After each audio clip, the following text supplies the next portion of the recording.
আমার বউ রেহেনার কি দোষ নাই? ওর কি ছেলে মেয়ের দোষ নাই? আমার বিয়ার কি দোষ নাই?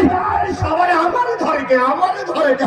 আমরা বলতেছি তুই হলো নাটের গুরু, তোরে শুধু ধরি নাই, তুই আয় বাংলাদেশে খেলা শুরু হবে। ঠিক কিনা তোরা বলে?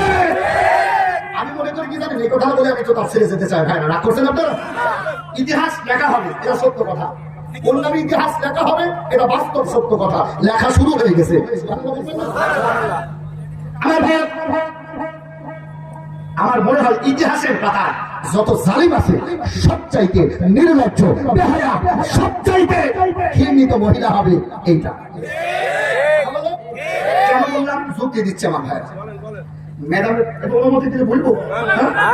বুড়ো মানুষ আছে, আমার লজ্জা পেতে পারে। আমি বলি ভাই, যাওয়ার সময় যে মহিলা ব্লাউজটুকু নিয়ে যেতে পারে না, আমি নিজের কথা বললাম না, যুবকের আছে তো, যাওয়ার সময় সেই মহিলা নিজের ব্লাউজটুকু নিয়ে যেতে পারে নাই, ও আবার বলে পাশেই আছি শর্ট করে ঢুকে পড়ে। বলে না? বলে যে যাওয়ার সময় ব্লাউজ নিয়ে যেতে পারে নাই, ওই মহিলা আবার বাংলাদেশে আসার স্বপ্ন দেখে। আমার তো মনে হয় এর চাইতে নির্লজ্জ মহিলা আসমানের নিচে আর জমিনের উপরে আর একটাও নাই। কথা বলে না কেন ভাইরা? বলে বলে আমরা বলি আসো বুবু, আসো শর্ট করিয়া, আয়না ঘর তোমার জন্য রাখছি ঠিক করিয়া।